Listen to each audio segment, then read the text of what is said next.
Oh, okay, I need the schedule. I don't know what I do next. Okay, I need the schedule. Do we have his schedule here?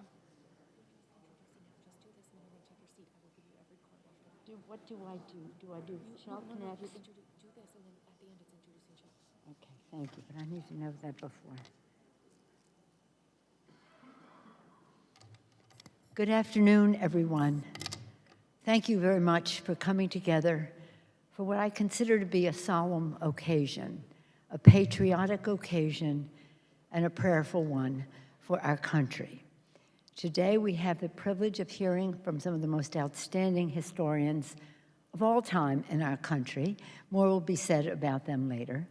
But the distinguished Democratic leader of the Senate and I are honored to be with each and every one of you.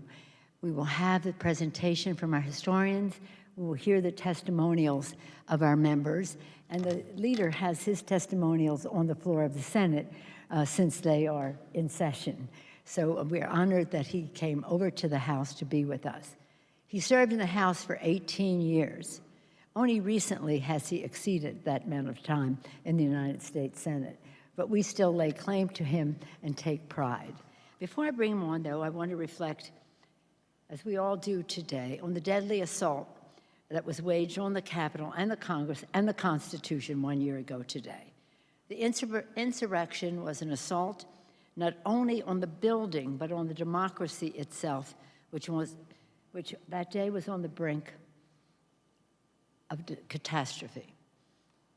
Lynn Cheney told me something about George Bush. She said on the day of 9/11, when 9/11 first occurred, we just learned, he was in the White House, and he said, "These terrorists may shake the foundations of our buildings, but they will not shake the foundations of our democracy."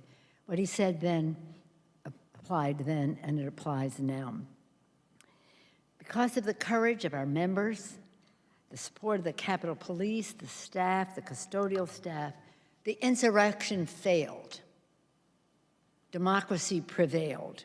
Congress returned to the Capitol that same night to accomplish our purpose, to ensure the peaceful transfer of power. 1 year later, it is essential that we do not allow anyone to rewrite history or whitewash the gravity of what took place. It is our duty to find the facts of January 6th to ensure that such an assault on our democracy cannot happen again. And it is also our duty to establish and preserve the narrative of that day. And that is what we are doing today. 1 year later, I remain in awe of the courage of all of you, our members, not only on that day, but every day since, including now, as you share reflections and preserve the truth. Let me close by, as I have done throughout the day, by quoting President Lincoln. He said so many things that were so appropriate and quoted by our chaplain earlier today at the pro forma session when she quoted Lincoln's greatest speech, the second inaugural address, "With malice toward none, with charity toward all." You know the rest. But imagine the magnanimity of it all, that the president would say that after the Civil War. In this regard, he said, "Fellow citizens, we cannot escape history. We will be remembered in spite of ourselves. No personal significance or insignificance can spare one or another of us. We hold the power and bear the responsibility. Now, indeed, we have a responsibility as daunting and demanding as any previous generations of leadership. We hold the power and bear the responsibility to save our democracy." In that regard, it is now my honor to yield to the distinguished majority leader of the Senate, and speaking on behalf of our colleagues in the House, we welcome you back to the House side. And I want to thank the leader because he was so instrumental the night of the assault in ensuring that we would return to the Capitol and the world would see that the insurrection was defeated and victory had prevailed. Mr. Leader, Chuck Schumer.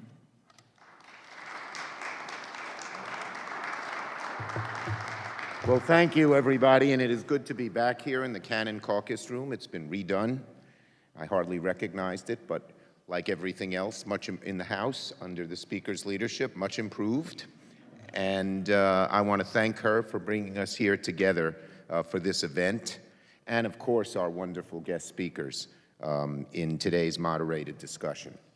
Now, we all know today is an important but sad day for all of us here at the Capitol, and indeed for our entire country. A year ago, a mob of radicals carried out for the first time in over 200 years an armed attack on the U.S. Capitol in an effort to undermine our constitutional order. History is clear. When democracies are in danger, it often starts with a mob. And that's why it's so wonderful that we're having our historians here today. We all know the mob can start out as a small number. Not everyone has to join it, but it just needs a critical mass of people who stay out of the way, who ignore it, or even condone those actions. And if it's allowed to grow, and leaders, irresponsible leaders, egg on the mob and encourage it, it can become poison to our democracy. And then the unthinkable becomes real. Democracy erodes and could, horror of horrors, and God forbid, vanish. But thankfully, that did not happen 1 year ago. Today, we pay tribute to all those who stared into the abyss to protect this building: our Capitol Police, our DC Metro Police, our National Guard. And we also thank the unsung heroes who came into this building hours after the attack to heal, repair, and make whole what the rioters tried to tear down. Our maintenance staff, our technicians, all those who came in late at night without complaint and brought the Capitol back to life. Above all, as we remember this day, we must also speak the truth about what happened a year ago, about the root causes of January 6th, its legacy, and what it portends to the future of our democracy. That's why conversations like the one today matter. It's an honor to join the speaker with Doris, Kearns, Goodwin, and John Meacham. Their works are some of the most authoritative accounts of American history in the public mind. And I also want to thank today's moderator, Dr. Carla Hayden, the president of the Library of Congress, who throughout her career has been one of the top library directors in the country. It's an honor. And finally, I want to thank my colleagues from both the House and Senate for sharing their stories. These stories are painful, but they radiate with the light of truth, and we must continue to shine that light upon them. So thank you for making that happen. And let's remember one more thing today. That powerful as the mob may seem at times, the counter is stronger. The wellspring of democracy runs deep. The strength of the American people is unshaken. And they've always stepped up in the end, Democrat, Republican, Independent, to preserve what has been handed down by the framers. I know we can do it again, and I want to thank you, each of us, in our small ways, for making that happen. Thank you.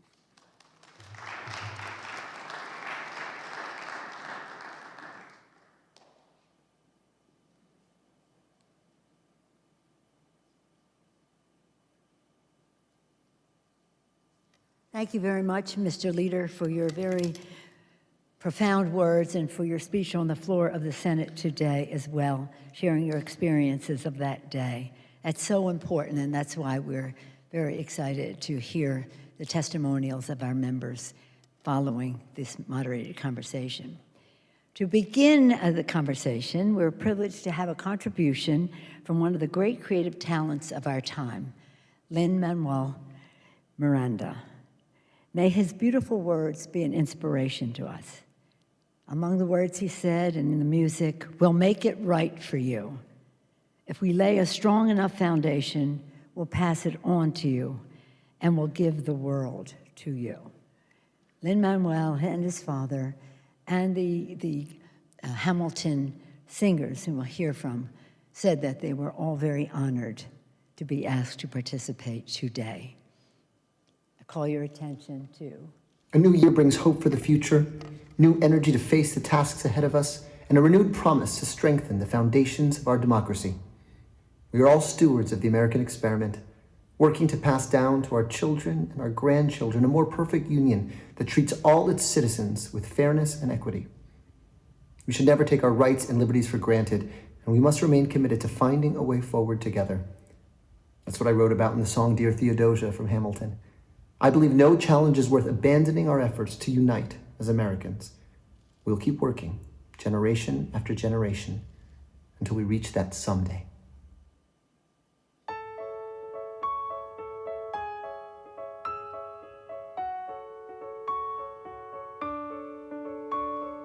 Dear Theodosia, what to say to you?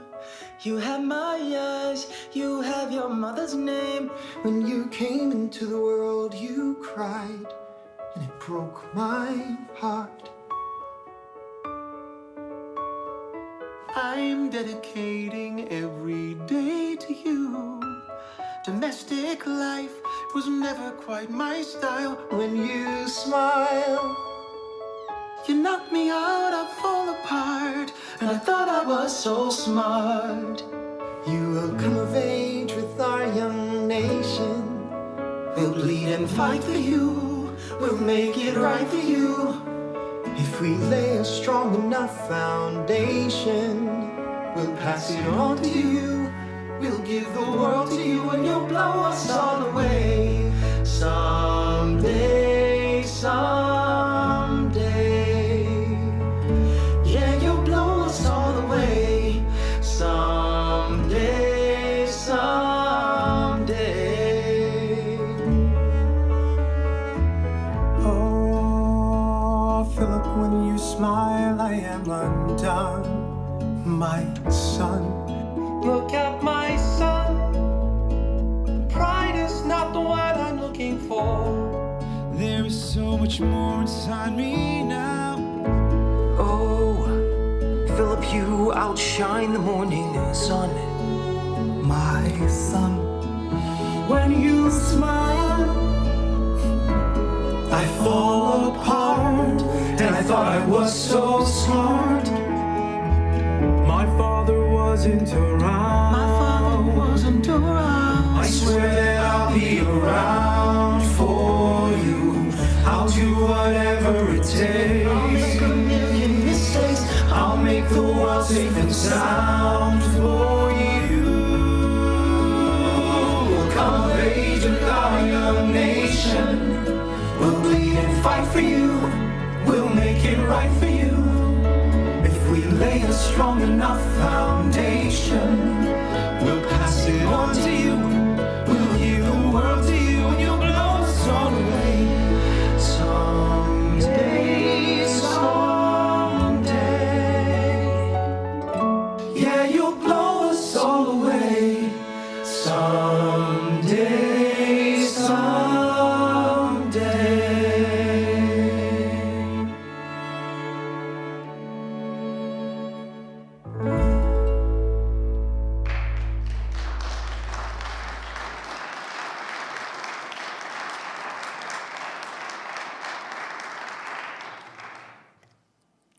somehow the arts have a way of saying things in a way that connects that we cannot do any other way.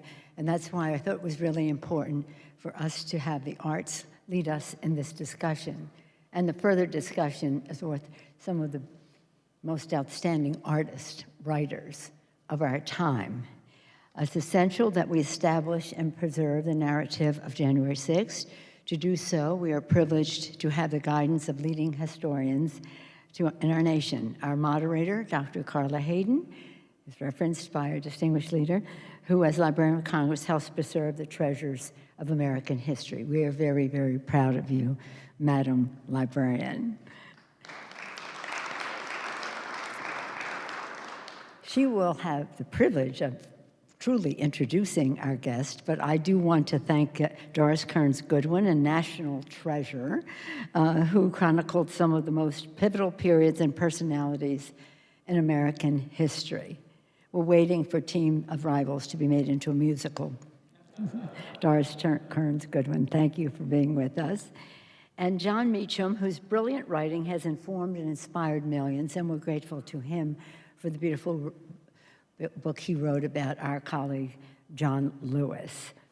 Thank you for being with us, and thank you for informally advising our President of the United States, Joe Biden. Thank you, John Meacham. Their wisdom will serve our Congress and the country, because as we know, as Lincoln told us, and as we just all know, the stories connect, and they will tell the story, the narrative of America and the place that January 6th fits into that. And we will work to preserve the full, true history of that day. With that, I'm very pleased now to invite our guests to the podium and first yield to the distinguished Librarian of Congress, Dr. Carla Hayden. Stenny and I take special pride in Carla Hayden because she's the librarian from the Baltimore Enoch Pratt Free Library, a leader in the Maryland community of thought. And I, again, was so thrilled when she was named by the President Obama to be the Librarian of Congress, because I know she was a leader in the library community, the head of the whole thing, springing from Baltimore, Maryland, and now the head of the Library of Congress, Carla Hayden. Thank you, Carla.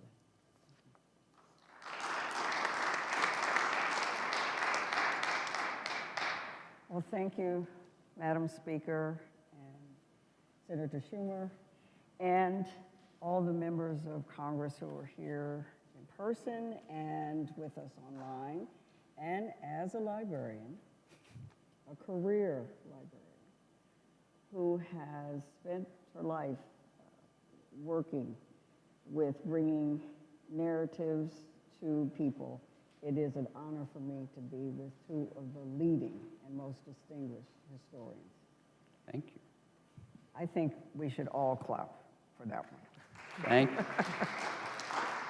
This is a librarian's dream and everyone's dream, because you have both written and studied about the narrative of this country and some of the darkest times, some of the times that were triumphant. And as the Madam Speaker quoted from the song from Hamilton, if we lay a strong enough foundation, we'll pass it on to you. So I thought, could we travel back in time to the founding of this country? And were they sure? Did they know? What was going on then? You want me to go? Because being described as a distinguished historian, as Doris and I know, is like being the best restaurant in a hospital. You know, you want to win, but it's not that hard. But we're very grateful, and thank you to Madam Speaker and Senator Schumer. I think they would be surprised that we've come this far. They were incredibly aware of the fragility of democracy. They were aware of the fallibility of humankind. They had a keen awareness of sin and imperfection and appetite and ambition. They knew that the struggle in everyone's soul, which would find full expression in a popular government, was between generosity and greed, and between kindness and cruelty. And the goal of the Constitution was, yes, there were checks and balances in a literal sense, but it was also about curbing our worst instincts, to give, as the speaker quoted earlier, to give our better angels a chance to take flight.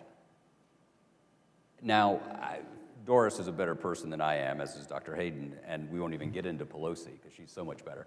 But if I get things right 51% of the time, that's a heck of a good day. Why would a popular government be any different? Because a democracy is the manifestation of all of us. So our habits of heart and mind matter enormously. And what you saw a year ago today was the worst instincts of both human nature and American politics, which was the will to power over the idea of equality and the rule of law, taking precedence. And without a recognition that this experiment is worth defending, this experiment is in fact, Jefferson called it the world's best hope in his inaugural, President Lincoln called it the last best hope, President Reagan called it the last best hope of man on earth. Without a defense of that idea, and what that idea is that in fact we are all created equal. We are entitled to equal protection of the law, equal dignity, innate dignity. And without defending that idea, then we slip into a state of chaos.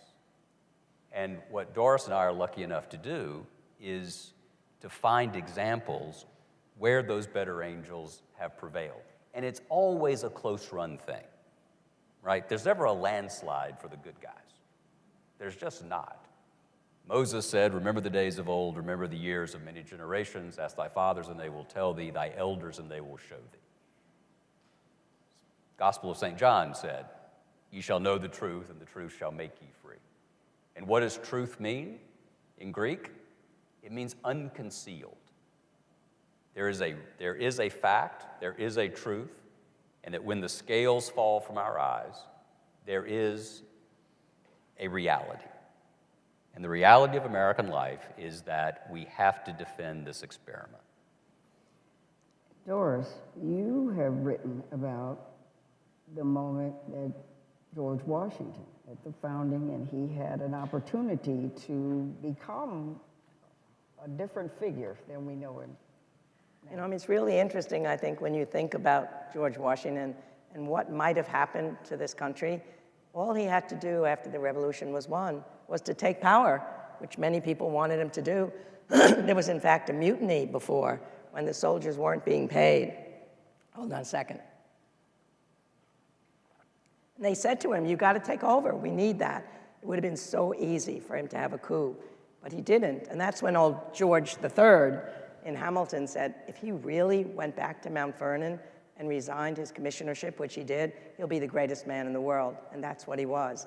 And then he becomes president of the United States, and he clearly could have had 3 terms, 4 terms, 5 terms, but he voluntarily decided there was an importance for the peaceful transition of power. And then what does he do? When he leaves us with that farewell address, which gives us such warnings today, which I know they read in the Senate every year, and it just talked about the baneful effects of party strife, which was just beginning to show its head.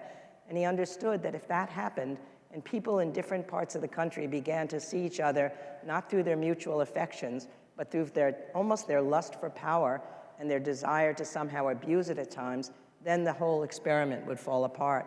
And then I just sometimes think about how you say how we didn't know what we were doing then. When I remember when I was first giving a lecture at Harvard on the presidency, and I found the wonderful quotes about what we might call the president. At one point, it might have been his mightiness, or it could have been his excellency, the protector of their liberties.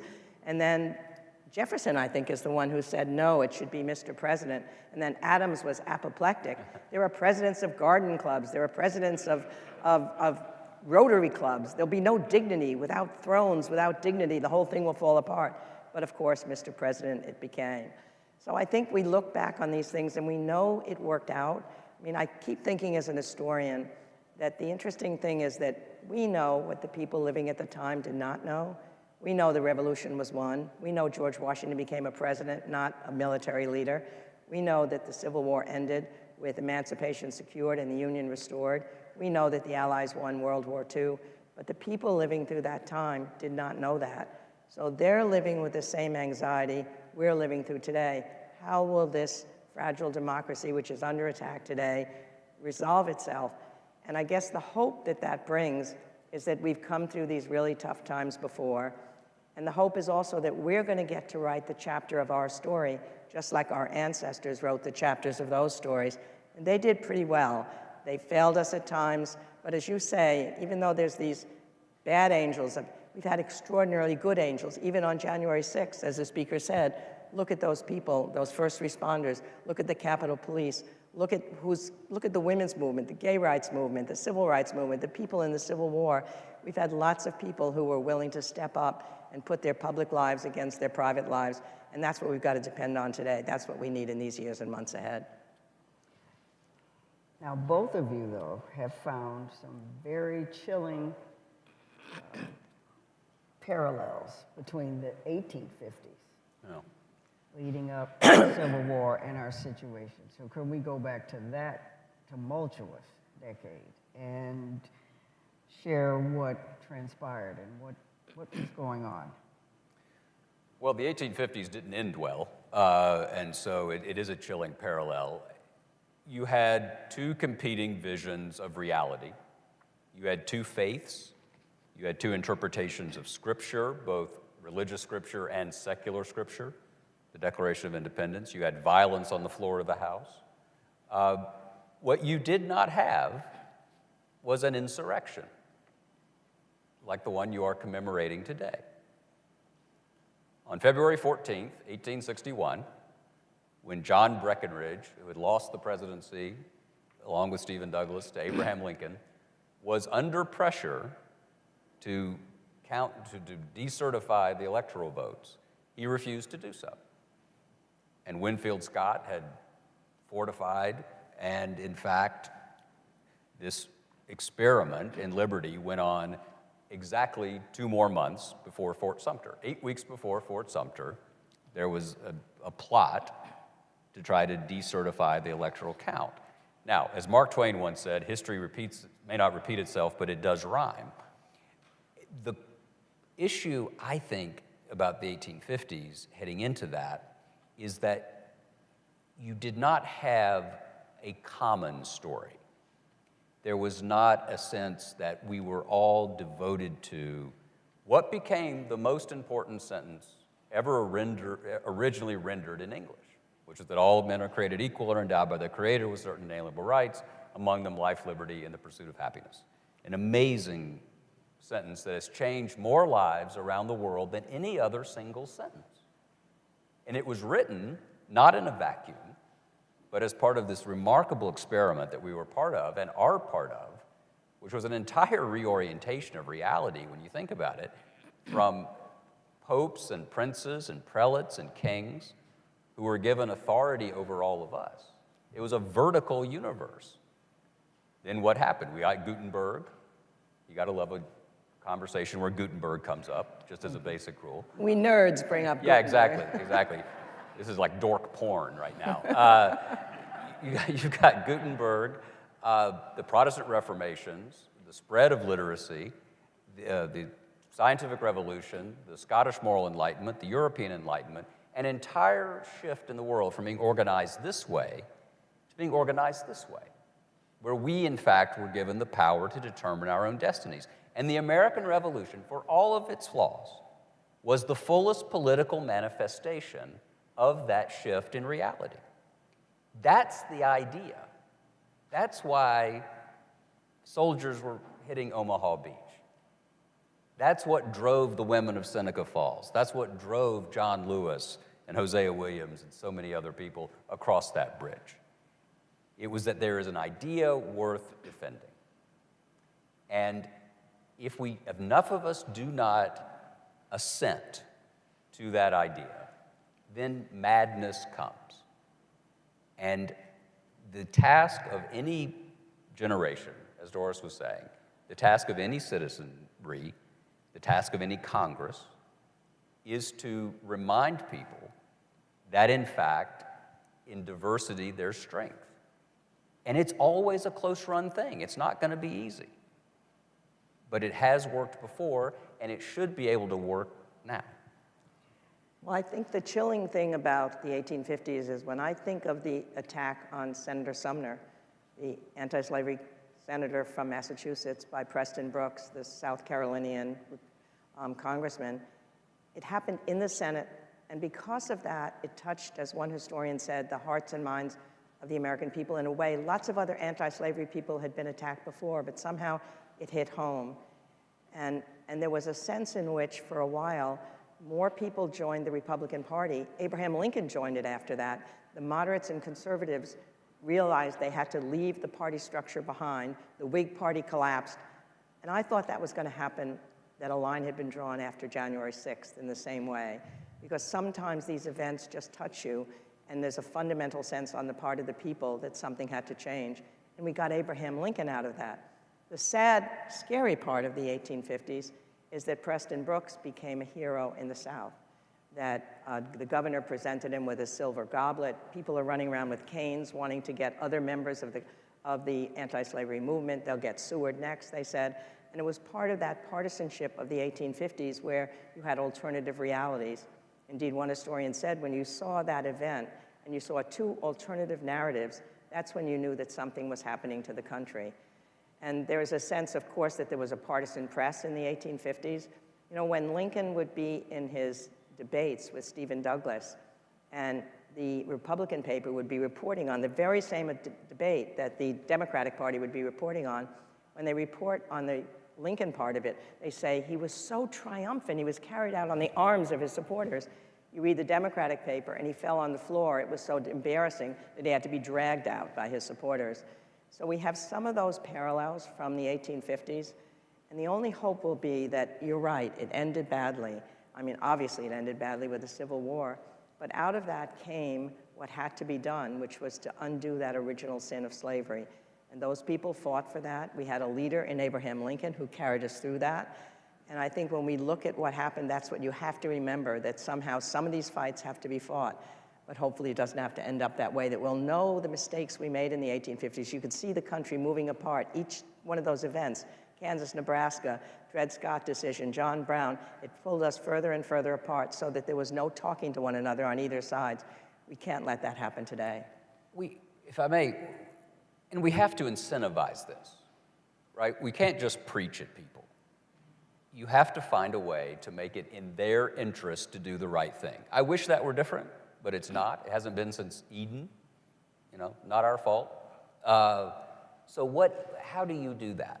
And I'd argue that one idea is history itself. What do you want the world to say of you? Do you want to be Bull Connor? Or do you want to be John Robert Lewis? Do you want to be Jefferson Davis? Or do you want to be Abraham Lincoln? Use the power of memory as an incentive, not as a bludgeon, but remind people that when we're at our best, we don't build statues to people who tear down. We build statues to people who create.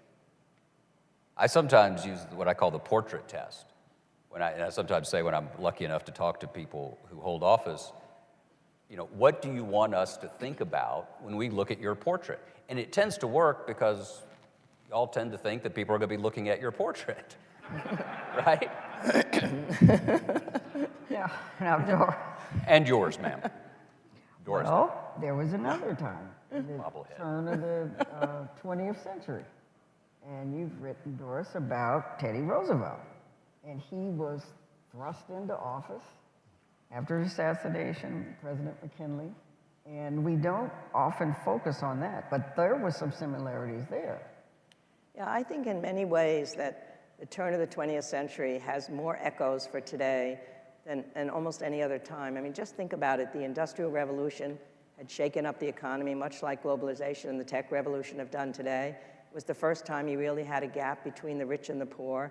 You had people in the country feeling suspicious of all those people in the city. You had a sense of lots of immigrants coming in from abroad and an anti-immigrant philosophy that was developing. You had a whole bunch of new inventions, the telephone and the telegraph, that made some people feel life is moving too fast. We've got to go back to an earlier way of life. And Teddy Roosevelt warned at that time that the real problem for democracy, the threat, would be if people began regarding each other as the other rather than as common American citizens. If people in different sections had a class hatred for one another. So that he saw, I think, what we're feeling today, but what did he do about it? He argued that there should be a fundamental fairness in the country, a square deal for the rich and the poor. I don't know where my voice has gone. I've been talking too much. Never. No. A square deal for the rich and the poor, the capitalist and the wage worker. And then he went around the country in a train, 6 weeks every spring, 6 weeks every, can you still hear me even if I'm talking like this? I normally have a low voice, but now it's gotten really low. So anyway, 6 weeks in the spring, 6 weeks in the fall, and he gave the same message all across the country. And then as the train would go away, he would stand there waving for hours at people who had just come to see him on the railroad track because he was the president who was trying to get a common American spirit going. And at one point he was waving very frantically at a group, and he was getting a rather cold reception until he was finally told that because of his nearsightedness, he was waving frantically at a herd of cows. No wonder that he didn't get a response.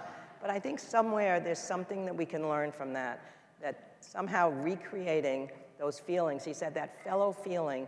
What is fellow feeling that we have for our fellow American citizens? It's an empathy, it's an understanding, it's the human quality we need to listen to other people, to empathize with people for whom fate may have dealt an unkind hand like for us, and to be able to, in a certain sense, just understand their point of view.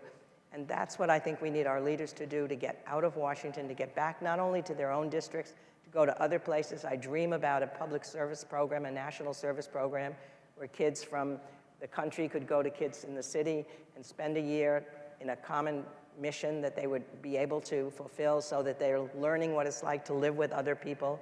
If there's any way I could feel that that could happen. I know we've got pieces of it in the Teacher Corps, and we've got pieces of it in what was the Peace Corps, but there's something about bringing people from different parts of the country together with a common mission for our country. The military does it. No wonder. I remember reading that 75% of the military, of congressmen and senators in like the 50s and the 60s were members of the military. They knew what it was like to have a common military mission, so they knew what it was like to have a national mission. And little wonder we had bipartisanship in those days. So somehow we've got to figure out a way to listen, to empathize, and that's what old Teddy Roosevelt was able to do pretty well. Can I say so? I should also report, Twitter has had a lot of impact on our lives, as we know, but it is the author of one of the greatest things, I think, said in our time, which is that if Mr. Rogers and Doris Goodwin had had a one-night stand, I would have resulted.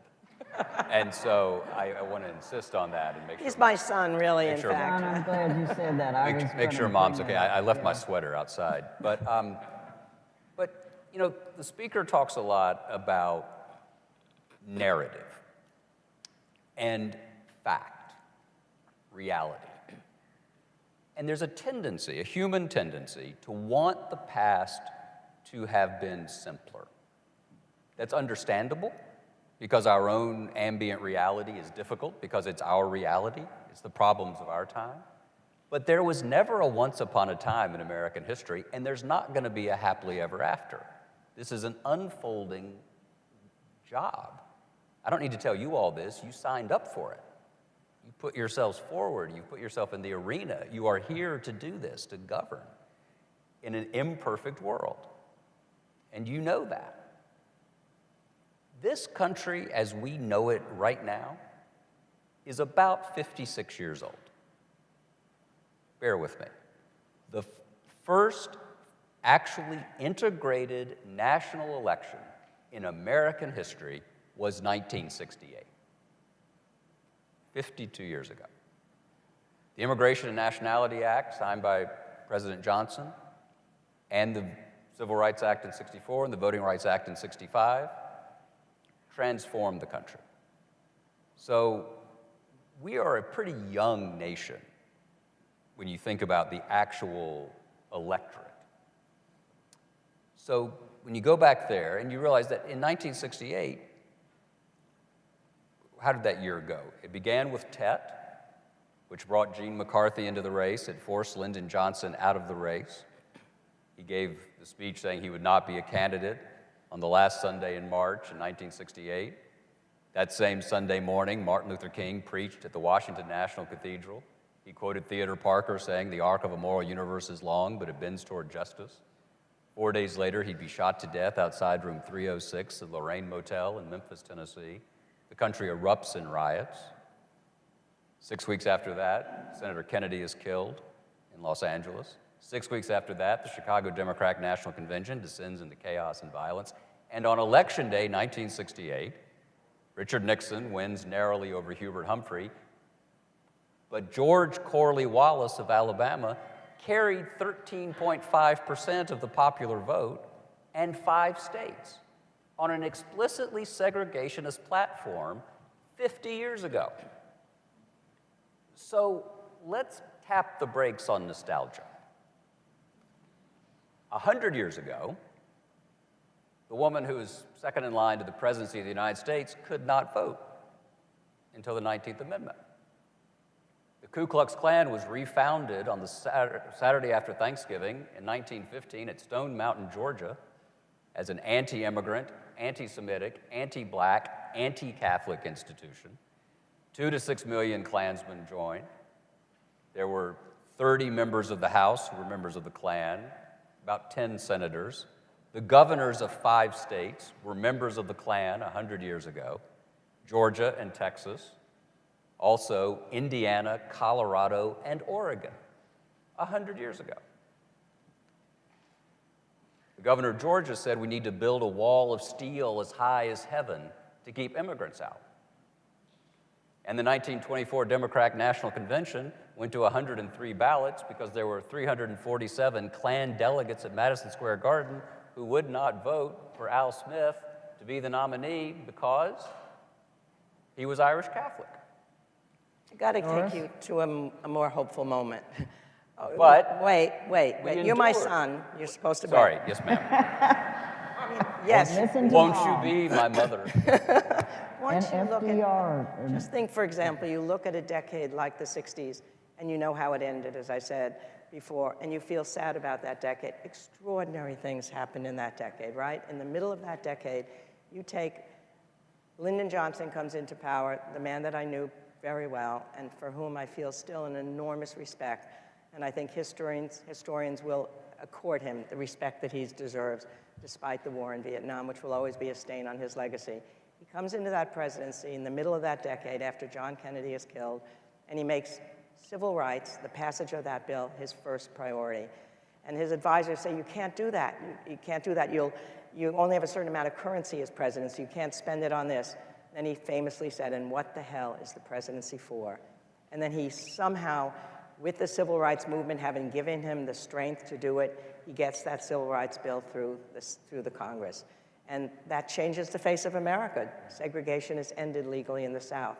And then they think they have to have another year before they can get voting rights because they have to absorb the civil rights thing. And then the Selma demonstrations take place. This is how change takes place in this country. When an outside movement creates the social conscience and changes public sentiment, then the inside channels of power have to mobilize at that moment. That speech that he gave to the joint session of Congress, I was listening to that speech when I was a Harvard student, and there was Lyndon Johnson, who I was in the anti-war movement, who later I would think I could never have been for, and then eventually ended up working for him. There was Lyndon Johnson talking about the fact that he said, I speak tonight for the dignity of man and the destiny of democracy. You know, at times, history and fate meet at a certain time at a certain place. So it was in Lexington and Concord. So it was at Appomattox. So it was last week in Selma, Alabama. He understood that what John Lewis and the fellow foot soldiers had done in that bridge by turning their backs against a brutal attack against them, that the consciousness of the country had been changed, and it was time to move for that. And then he went on to say that this is not a Negro movement, not a white movement, not a Northern movement, not a Southern movement. It is not a moral challenge because it is simply wrong to deny your fellow Americans the right to vote. And then he went on famously to say, and even if we do that, there's still a long way to go, but if we work together, we shall overcome. The outside movement meets the inside power, and change took place. And at that same time, in those same months, you get Medicare, Medicaid, aid to education, NPR, PBS. So we have to remember that in those hard moments, that decade, we look at it and we think, oh my God, it ended the way you said. But in the middle, all of that happened. And I must say, just on a personal note, if I'd ever imagined, as I was listening to that speech with my friends, and we were all in tears by the end of that We Shall Overcome speech, that I'd end up 3 years later working for Lyndon Johnson, or more importantly, that 10 years later, I would meet the man, Richard Goodwin, who crafted those words, and that he would become my husband of 42 years before he died a couple years ago. So that moment means so much to our country. It was the crowning moment of Lyndon Johnson's life, of my husband's life. And I think even though you're absolutely right, my son, in understanding that these things have been really difficult, we have to remember those moments in time when things worked. Because otherwise, that's our responsibility as historians, to tell us where things were tough, but to always tell us how people stood up and we can do it again. Because otherwise, you got to believe we can. We have to believe. We can't allow ourselves to not feel that sense of agency that we still have to make these things different, I think. Absolutely. And the way the 20s ended, with terrible economic depression, but Franklin Roosevelt. Right. FDR comes along. Who stands on the, who says on the East Front, the only thing we have to fear is fear itself. There's hope in history. There is hope in history, absolutely. There's also fear, and that's what life is. And we have to remind ourselves, I believe, the story we have to tell ourselves is that we can overcome. Right, exactly right. And FDR, because when he came in, it was pretty shaky then, right? Yeah, and just think about FDR and what he faced when he came in. I mean, he said he was possibly thought in February before March that the whole house of cards might collapse before he could even take the inaugural oath. And somebody said to him, if your new program works, you will be the greatest president in history. If it doesn't work, you'll be the worst president in history. He said, no, if it doesn't work, I'll be the last president in history. That's how fragile things were. And then somehow he gets to that inaugural, and it's not just the fear, there's nothing to fear but fear itself. What he does is to tell the people, this is not your fault, what's happened. It's been a failure of leadership, and I'm here to provide that leadership. I will treat this as if we were at a war against a common enemy. This is what I wished had happened with COVID, that it was a common enemy that we should have been a war against as a whole people. And he said that I will do whatever is necessary to bring jobs to the American people. And that contagion of confidence that he had was so great that all of a sudden there's headlines, we have a leader, the government still lives. But my favorite story is there was hundreds of thousands of letters were written into Franklin Roosevelt after that. And my favorite came from a man who said, I've lost my job, my wife is mad at me, our roof fell off, my dog ran away, but everything's all right now because you are there. It's the mystery of leadership that somehow when people are ready for common action, he provided that common thing. And then what happens? The banking crisis gets solved. At that point, people couldn't get their money out of the banks. You had people who were hungry with no safety net. You had 1 out of 4 people out of work. You had millions having lost their homes and farms. And yet he started the New Deal going, and eventually things began to develop. And then that's the generation that becomes the greatest generation for World War II. So again, it's one of those moments in history that could have gone in a very different direction. We were lucky enough to have people that were strong enough and resilient enough, and a leader who was able to lead us through. And again, history will tell us we can do it again.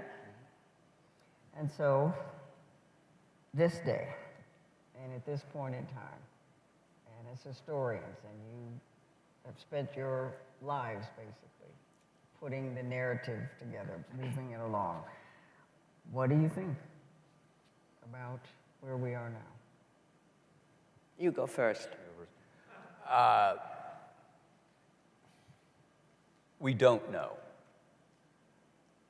This is a chapter. It's not the end of the story. And if it is the end of the story, then we have failed in a way as a people that the world will forever condemn. To lose this, as the song says, to lose this gift through selfishness and a greed for power, for an autocratic impulse, would be beyond tragic. I don't believe that's going to happen, but I believe we're as close to that as we have been since Sumter. We have something like, I don't know what the number is, but almost half the country, let's be honest, right? This is about truth. Almost half the country disagrees with a very good bit of everything we've said the past few minutes, right? They think somehow or another this is a partisan undertaking. I'm not a Democrat, I'm not a Republican. I'm George Bush's biographer, and I try to help Joe Biden. You figure it out. What I believe in is the country, and I believe in this experiment. And I believe it's the best chance we have, as Lincoln said, that we can give everyone an open field and a fair chance for our industry, intelligence, and enterprise. January 6th it's not a wake-up call. That's not quite the right way to put it. It is, as the president says, it's an inflection point. And it's either a step on the way to the abyss, or it is a call to arms, figuratively, for citizens to engage and say, no, we are more important. The work we are about is more important than the will and the whim of a single man or a single party or a single interest. And I think that's what the Select Committee is so important about right now. We have to retell the story of what happened on January 6th with all of the gaps filled in.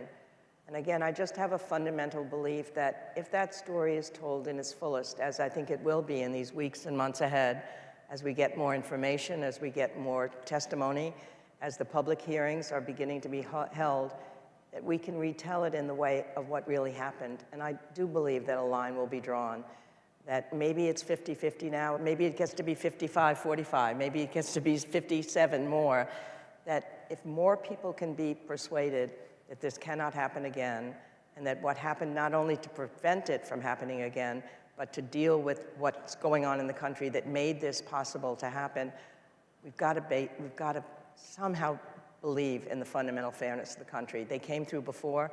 Look at where we stood in 1940. This is what really gives me hope in a certain sense. When you think about what Hitler was doing, marching through Western Europe in the space of a week, and then in a couple more weeks, France falls as well. America stood only 18th in military power at that time. We became 17th when Holland surrendered to Germany. And yet somehow there was isolationism in the country. There was a real worry. Would we be able to stand up to what fascism represented? Democracy was too slow. We were too soft. And yet once that challenge was really there, we met it. And I think about what happened is, Democrats came together with Republicans. Business came together with the government in a way that they'd been fighting during the end of the New Deal. We were able to produce a plane every 4 minutes, a tank every 7 minutes, a ship every single day. We did that, we can do that again. There just has to be that sense of what you're saying. There has to be a belief of where we're going right now. This is, in my lifetime, this is the hardest moment for democracy. It may not be in the country, it may not be as bad as it was in 33, it may not be as bad as it was in 61, in 1861, or in 1940, but it's the hardest thing in my long lifetime. So we have to recognize how deep that challenge is and not sugarcoat it. That's one of the things Lincoln would say. Yeah. But on the other hand, recognizing it and knowing that we've got another chance now to retell this story of January 6th, and not just what happened, but what we need to have happen from now on. I think it's giving us a chance again that we had last year. We didn't take advantage of it because somehow the alternative narrative got developed. But I think it can come back again, because it's there. It's the truth, as you're saying. And I just want to say thank you to all of you, because you're standing in the breach at democracy's hour of maximum danger. And democracy is incredibly counterintuitive. Look, if this were easy, the whole world would be doing it, right? This is incredibly difficult. And yet, no more important words in American history than "and yet." There is hope. And I think there's hope in the young people. Just think about how many people voted in this last election. Think about how many more women have gotten into politics than ever before. And maybe that's what you as politicians who are here, believing in the vocation of politics, spreading that word among young people. We have to get young people to trust in government again. We've got to get people at local, state, and national level to begin to feel a sense that they can actively influence what's happening. And you guys are doing it already, you women and men. And somehow, I think if we can just make young people feel again, which I think they're beginning to feel, they care about the environment at deep level, they've been active at local levels, and I think we've got to look to that younger generation, those of us who are older, to carry forth that belief that politics, I still think it's the greatest vocation. I think, I look back on the people who've chosen to make public life over their private lives in a certain sense.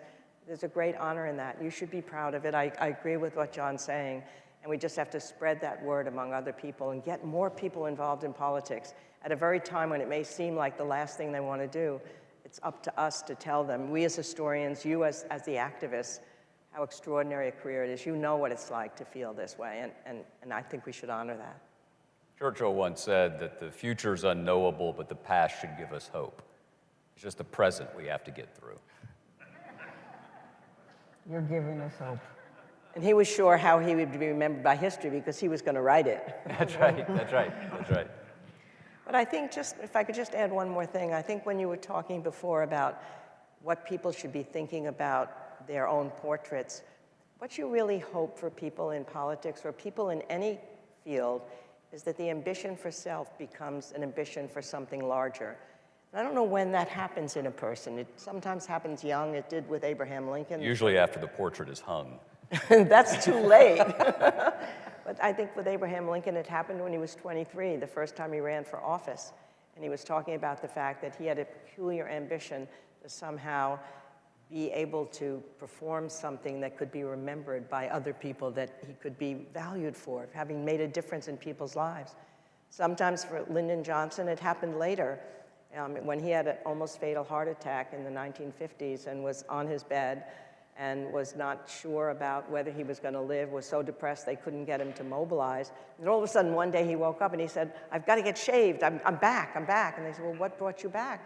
He said, I was lying here thinking, suppose I died now, what would I be remembered for? And then he went for civil rights in the Senate, and then he went for civil rights as a president.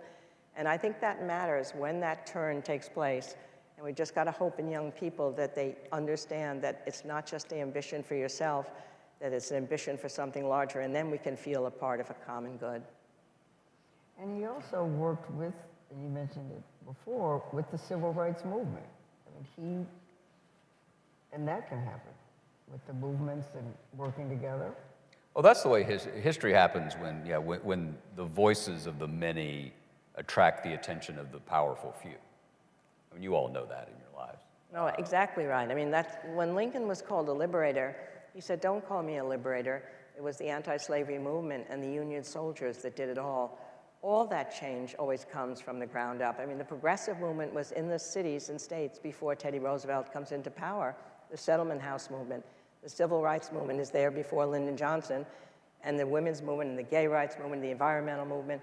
So again, that's where we have to just hope that that arousal of citizen involvement can then begin to push us to do something at the federal level. I think one of the key points in a democracy, and I think this is 250 years of our history and also in various other countries, you all tend to be far more mirrors of who the country is as much as makers, right? I mean, that's what a popular government is. This goes to Edmund Burke. You owe us not just a reflection of the will of the people, but your best judgment. But that's a very interesting and fluid dynamic. And that's why this is not just on you. It's on all of us. And to keep playing the pronoun out for a second, it's why it can't just be about him. This is about our future, and all of us have a responsibility to remember that a more perfect union is about we the people, not about a single person. To the audience and everyone with us today, all three of us are wearing something. Doris and I were wearing pins, and John's case, cufflinks. Right. I was going to wear a pin, but Doris wouldn't let me. It's inscription that was in President Lincoln's, and I'm from Illinois, so that rings really something, in his custom-made top coat. Brooks Brothers. And he wore it a lot, as Doris as a team of rivals.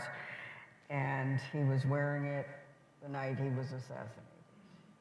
And it said, "One country, one destiny." Encapsulates it all. Now, John, you also had something to say about your cufflinks. Well, yeah, I'm not wearing the specific ones. I'm wearing these because they're George Herbert Walker Bush. And I thought, particularly since we're in the House side, the gentleman from the 7th District of Texas from 1966 to 1970, who is a great example, I think, of everything we're talking about here. Someone who opposed the Civil Rights Act in 1964 when he was running for the Senate in Texas, but in 1968, when he was here, voted for fair housing. And I think in an interesting way represents the best part of politics, which was that it mattered to him what he did with power once he had it. And he was an imperfect man who left us a more perfect union. And I don't want to drag you all into my imperfection, but we are an imperfect citizenry, and our task has to be that more perfect union. One country, one destiny. So we will end on a note of hope. Is the foundation holding? If you stand watch, we'll be good. It's because of all you all. I mean, you're standing in the breach. This is incredibly difficult. This is a battle, not the war. It's a chapter, not the story. So, God bless you. Thank all of you.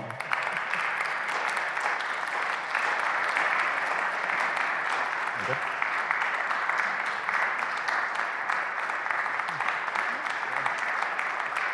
Ma'am.